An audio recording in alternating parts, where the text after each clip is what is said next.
Blessings on those that are going to be tuning in for today's message. May the Spirit of God give you ears to hear what He's saying by His Spirit. May He give you a heart to perceive and to understand His truth. And may He give you the eyes to see things as He wants you to, in Jesus' name. I am Sister Liberty, and I'm back here again with another message for you.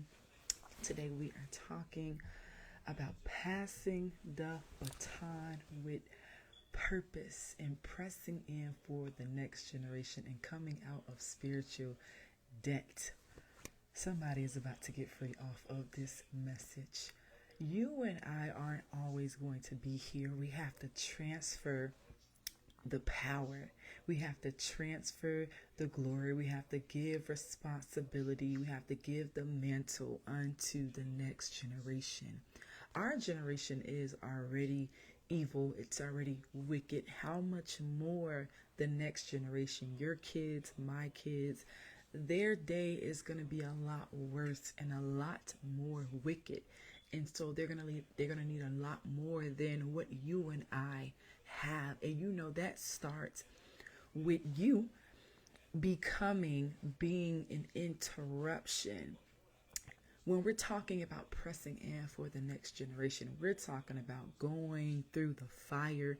We're talking about going into battle, coming out and going back in, staying in until the final round. We're talking about laying down our lives.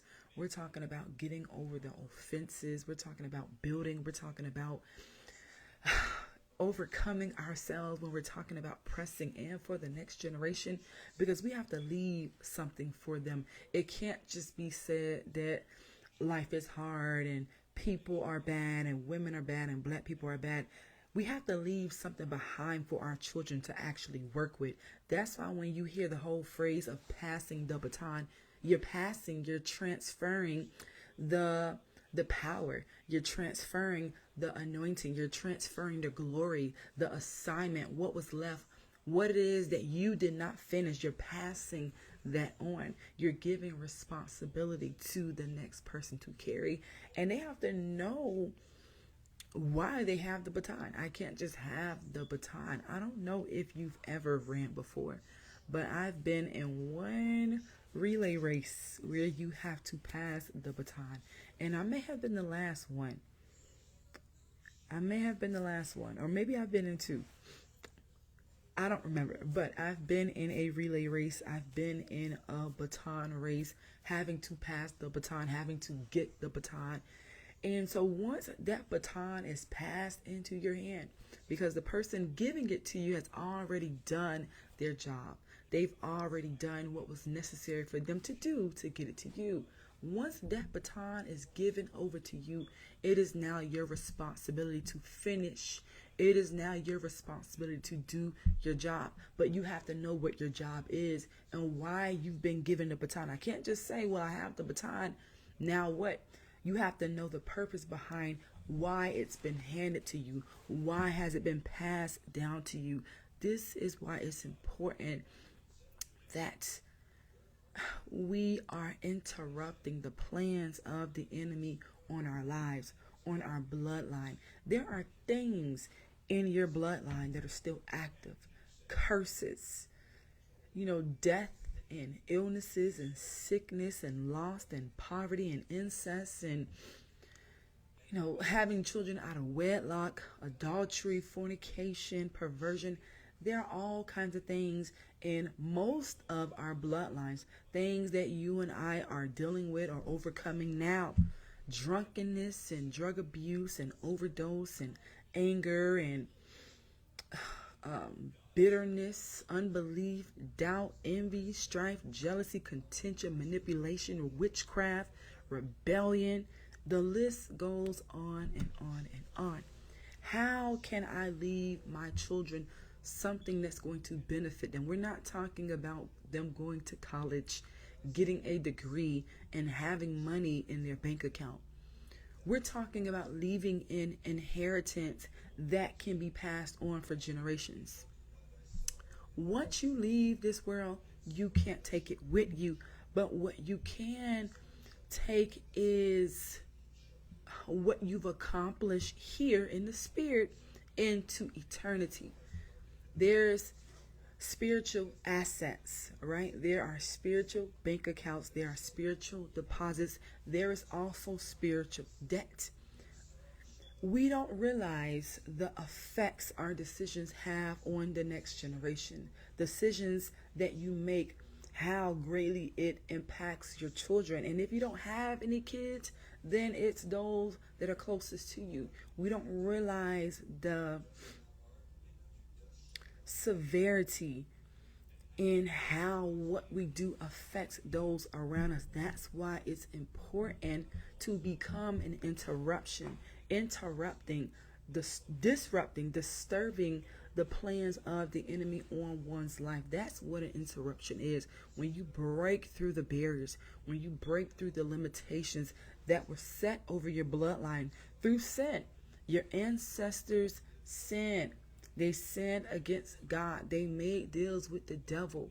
They signed contracts with the devil. They were servants of the devil, and that opened the doors to other kinds of curses that you and I have to deal with. Adam is a perfect example. The Word of God says that sin came in through one man. None of us committed the first sin, yet we are affected. We have been affected by this man's sins. None of us was there in the garden. At least, I haven't read that.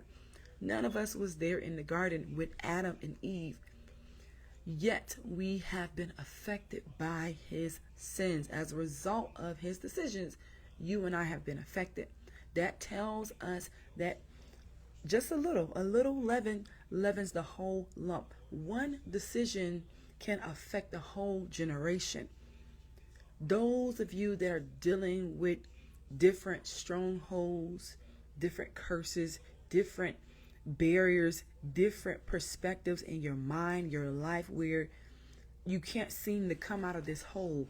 You can't seem to not walk in the same footsteps as your parents, as your mom, as your dad, as your aunt, as your uncle. You can't seem to not repeat the same things that they did, although you said you would never be like your mom. You said you would never be like your dad. You never wanted to be like that uncle. You never wanted to be like that aunt. Yet you are repeating the same steps. Yet you are falling into the same ways, the same trends, the same cycles, the same patterns that you said you would never walk in or that you never wanted to be. How is it that we can easily fall into these patterns, these ways? It is because of the curse that is at work. Being that there is a curse, there is now a spiritual debt. There are laws that have been broken in the spirit, and we have to respect law. That if a law is broke, there is a consequence that can affect not just you, but those that come after you. Even when you are dead and gone, those curses, right? Those barriers, the bondage, the weights, right? The suffering is going to come. It's going to fall on your lineage. It's going to fall on those that are going to come after you. And it is going to make life more harder because you may have dealt with the curse at level 4.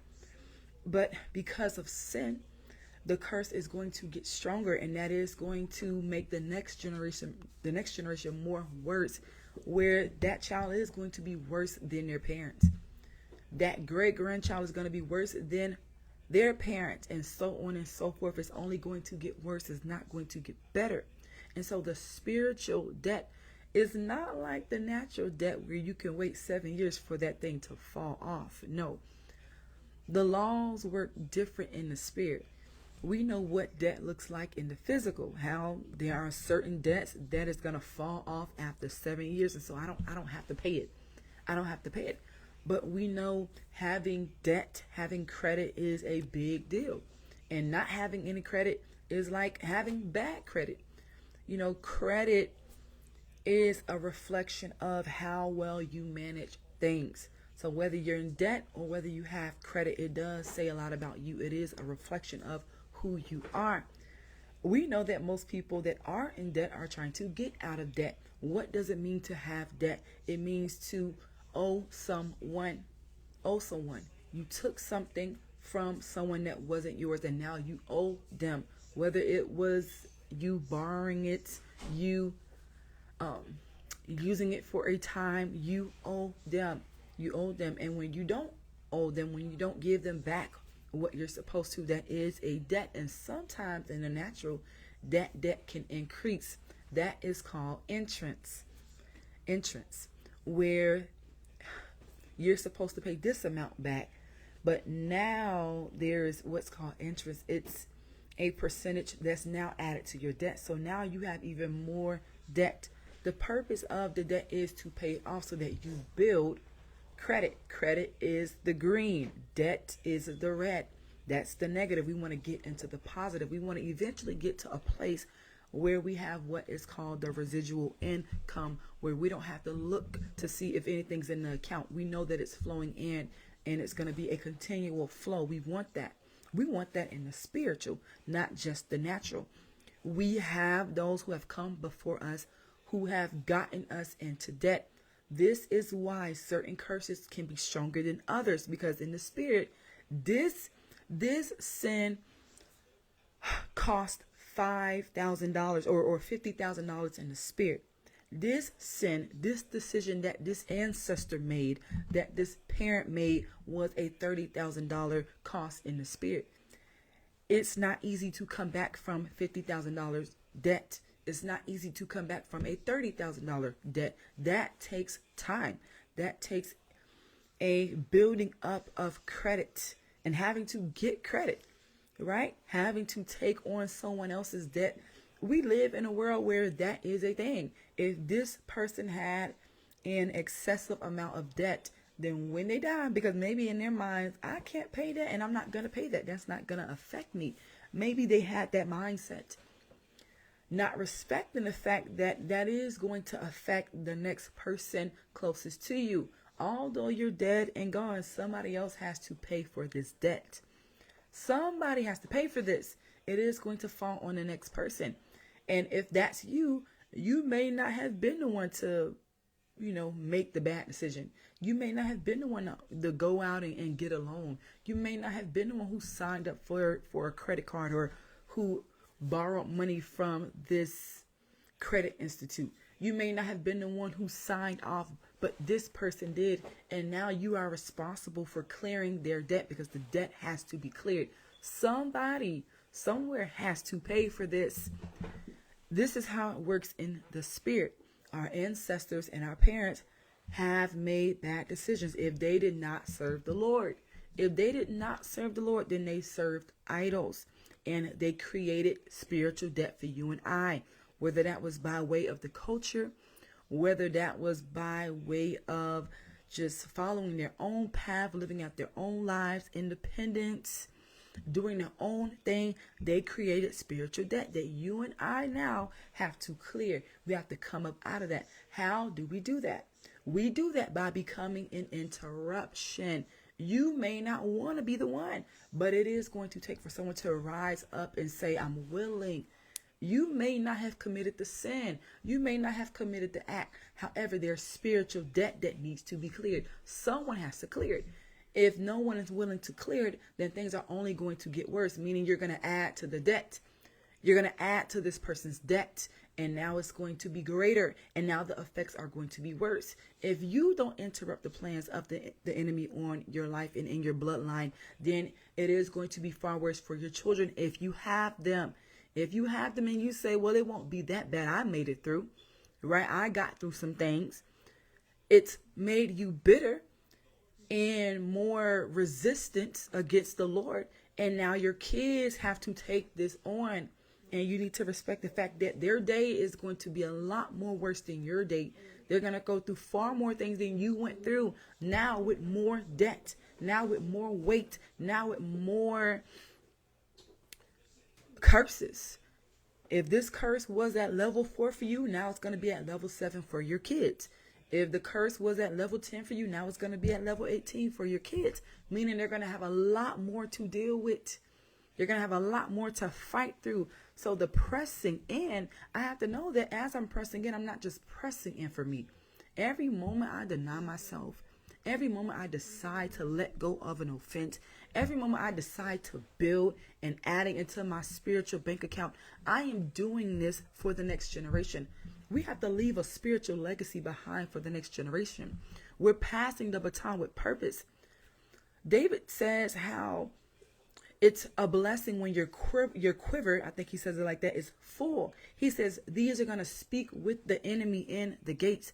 Passing the baton with purpose is training up our children, letting them know who they are, what they are, and whose they are, and why they've been born, why God called them into this body, why God expects for them to overcome, why God expects for them to strive, why God expects for them to press in and have their own testimonies, their own evidence. They need to know that their generation is going to be a lot more worse, and that if they don't press in, if they don't do it, then it can't be done no other way. And as far as in that bloodline, if you don't do it, you can't expect for someone else to rise up and do it. God is passing the baton to you. God is calling you. God is raising you up. And so I have to decide at every moment of my day, of my life, the rest of my life, that, man, the next generation is already here. If I don't press in, if I don't build, if I don't strive, if I don't overcome, what is that going to leave them with? We're supposed to be teaching our children what it looks like to overcome in this life. We're supposed to be teaching our children what it looks like to really be a Christian, what an interruption actually looks like. We're supposed to be teaching them through our lifestyle, through our decisions, through our walk of faith. We're supposed to teach them. We're supposed to be an example to them, to let them know that, no, you can make it through this life. I have to press in because someone else's life is dependent on it. You may not have a large following. You may not have a large fan group, but you do have those that are under you, those that God is putting up under you, that you have to you have to transfer the power to. You have to transfer over the unfinished work, the task, the assignment, the mantle, the glory, the authority. You have to pass that on. And if they don't know what to do with it because we didn't train them, we wasn't a good example, then they are going to fail. They are going to put us to shame. It's going to be dishonorable if they don't know what to do. So they have to know why they're being passed the baton. They have to know what the pressing in is for. You don't want to look back and have regret. You don't want to look back and say, man, if only I would have just let go of the offense. If only I would have just pressed in a little bit more.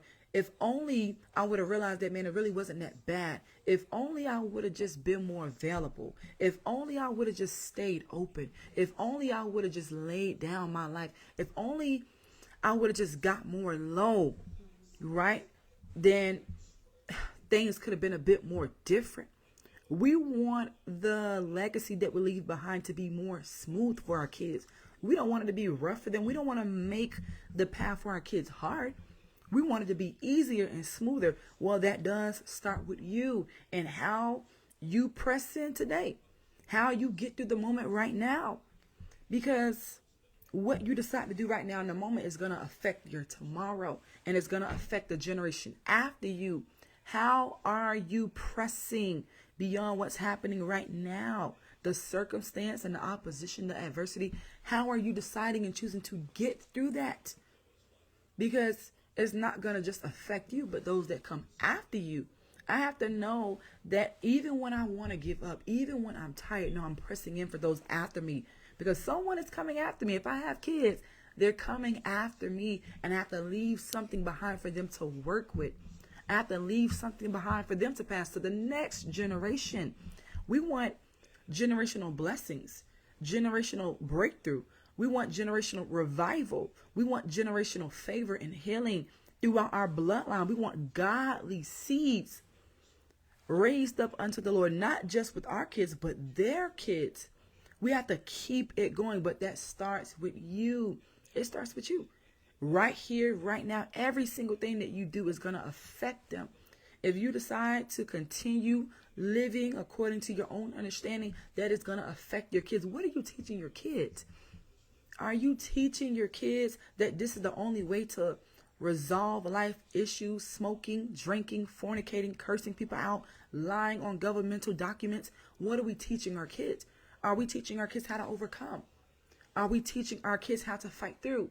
Are we teaching our kids how to press? Are we teaching our kids how to combat the lies of the enemy? What are we teaching them?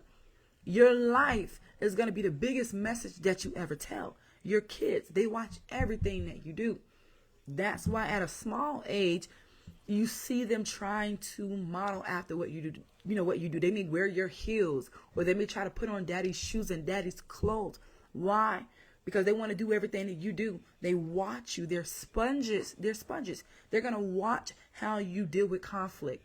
They're going to watch how you deal with life's issues, life's circumstances. Because they want to know, how do we deal with life? What is life? We're supposed to be teaching them the meaning and the purpose of life. What is life? That's why they ask so many questions. They want to know, well, what's this? What's that? Where do baby comes from? Where do babies come from? How do you do this? How do you do that? They want to know everything. And it's our job to teach them the ways of the Lord. It's our job to teach them that, no, the Lord is your inheritance. The Lord is your possession. The Lord is your everything. We have to teach our kids that the only way you're going to make it out of here is through Jesus Christ. We have to teach our kids that, no, we don't lean on our own understanding. We lean on God's understanding. We have to teach our kids that you have to take everything into prayer. We have to teach our kids that you don't hold on to offense. We have to live that out. We have to live that out. We have to teach our kids, 70 times 70 in a day. We have to live that out. We have to live that out. We have to teach our kids with our actions. We have to teach them with our actions. We have to interrupt the plans of the enemy. There are those of us that, we have more debt than other people in the spirit, where this ancestor did this and now that's $60,000 in the spirit, right? That's $40,000 in the spirit. Man, how do I come out of that? It's going to take a constant addressing of the curses. It's going to take a constant addressing of the sin that was committed, the perversion that was committed, the unbelief that was committed, the rebellion, a constant, because you walk in that. And you may not walk in it at the degree you were at the beginning of your walk of faith, but you're still dealing with it. Why? Because there's so much debt. There's so much debt in the spirit. And it's not that you're not bringing it down and bringing it up into the positive. It is, but it's a work. It's a work, right? Some of us have credit cards and you have to keep paying it until it's paid off. You want the spiritual debt to be cleared. You want it to be said that it was paid in full, so that when you do transition over into the next life, you've left something for your kids to live off of. That when they do get bombarded with thoughts, when they are attacked, when they are faced with that first situation, it's not as hard. They can just pull out their weapon. They can just pull out their sword because of what we taught them, what we left behind for them, a clean and spiritual atmosphere, an atmosphere that they can easily press into, an atmosphere that they can easily tap into. It's tangible. It's already there. We want to leave behind that. We want it to be said, oh no, my mother left behind a legacy for me. We want our children to be able to rise up and call us blessed. No, my mama was blessed. She, all we knew her to do was pray. All we knew her to do was overcome. All we knew daddy to do was press beyond. All we knew daddy to do was sing hymns unto the Lord and leap for joy. Oh no, that was all I knew of my parents. They didn't stress. They didn't worry. They didn't complain. They didn't doubt God. They didn't have other alternatives and plan B's and C's. Oh no, all I knew my parents to be was a people who pressed in. All I knew my parents to be was the people who overcame. Oh no, they lived this out. Oh no, when my father had problems and issues, I never knew. I never knew my parents' financial status. I never knew my parents had problems, because all I saw was godliness. All I saw was holiness. And so that's all I know to do. We want it to be in our kids' mind of that being the only option. Jesus being the only way. Jesus being the only option. We have to live that out for them. We're talking about passing on something that's going to benefit them.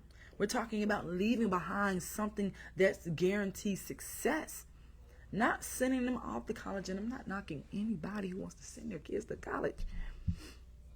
What I'm saying is real success is training up our children in the way that they should go. Teaching them how to be prayer warriors. Teaching them how to be intercessors. Teaching them how to hear the voice of God and how to obey it.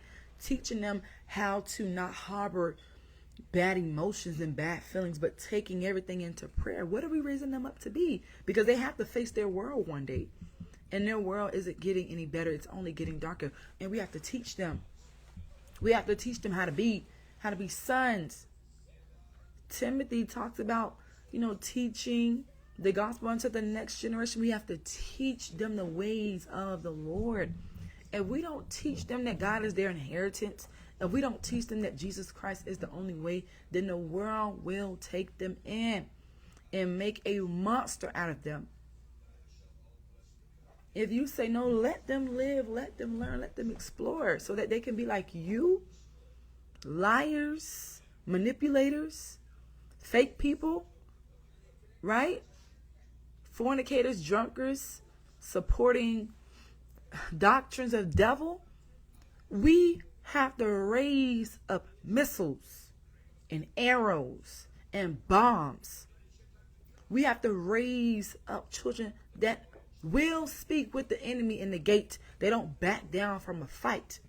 We're raising up standards in the earth. We're raising up lights that can't go out. We're raising up a children that know who they are and what they are. We have to build their confidence, and that does take us letting them know who they are and what they are. Who are you? I tell my kids every day to declare this out of their mouths. Who are you? I'm a king and a priest. They have to know that I am a child of the Most High God, and they put their name in there. If we don't tell them who they are, then the world will tell them who they are. The devil will tell them who they are, and it will be a lie.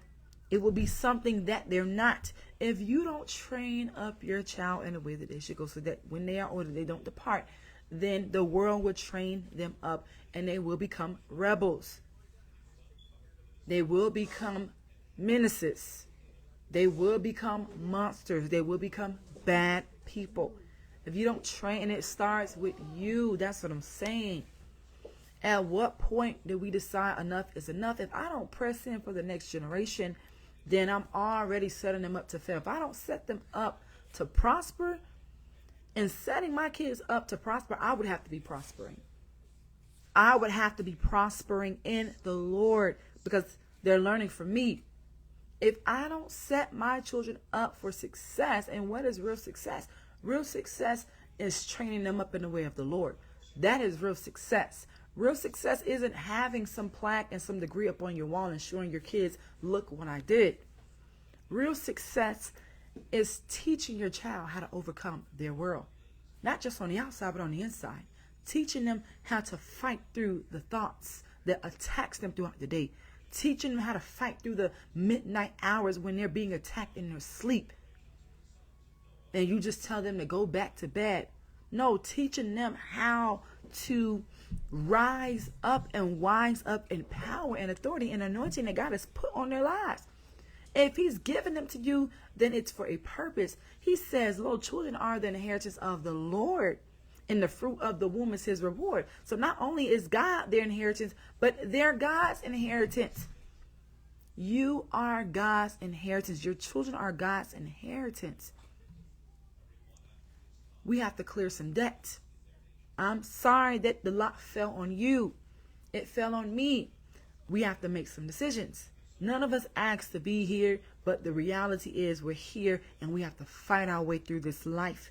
We have to fight to make it out alive. We have to clear other people's debt. But that's okay, because we've also stepped into other man's labors that we did not invest in. We did not labor. We did not sow.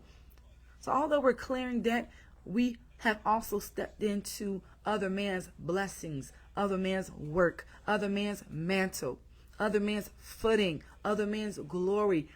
We've stepped into some great things that you and I did not work for. We were not even present, yet we've stepped into their labor, right? You didn't do anything to receive this spiritual inheritance, this spiritual blessing, yet God is giving it to you. You're receiving the mantle of Elijah. You're receiving the mantle of Isaiah and Jeremiah and Ezekiel, and you didn't do anything to obtain it. So we're clearing spiritual debt, and we're stepping in to spiritual credit, spiritual blessings, spiritual deposits, spiritual residual income. I know that was a lot. We're stepping into that in the spirit. So that as we are training up our kids, we have no doubt that God is going to keep them. Or we have no doubt that God is going to keep them in his house all of the days of their lives. They're not going to depart. Or we don't have no doubt. We don't have no worry, because if we're doing our part, then God is going to do his part. He's promising us that if we train them up, and we have to train them up in the Lord, we have to let them know what it is. We have to let our kids know what it is. We can't lie to them and tell them that Santa Claus and Tooth Fairy and Easter Bunny. No, our kids are messed up. These kids in this generation are messed up. All they know is social media, AI technology. These kids are going to befriend AI.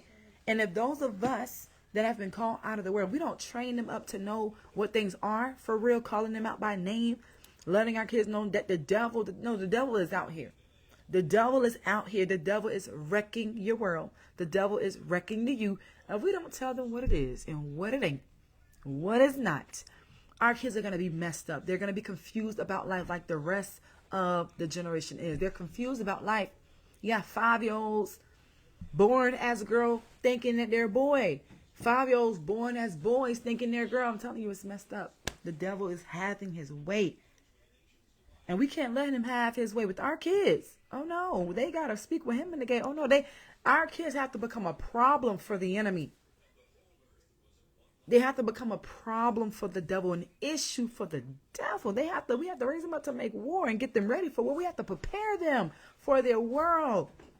If you don't prepare them for their world, they won't be prepared, and they will be overcome by their world. God has called us to be interruptions, and we're raising up interruptions. We're raising up children who know their God and who won't back down, who can face their world and overcome it, who can turn their world upside down. This is what we're doing. Either we're doing this or we're not. And guess what? We are doing it. We are doing it, and we're going all the way. And when we pass that baton, we want to set it up for them to go the whole way, all the way, with purpose, with intentionality, with them knowing who they are, what they are, and whose they are. Maybe we'll finish this a little later, Lord willing. We'll see what the Lord decides to do. But it starts with you. You are an interruption. Are you willing to interrupt the plans of the enemy on your bloodline? Are you willing? Who's going to do it? If you don't do it, who's going to do it?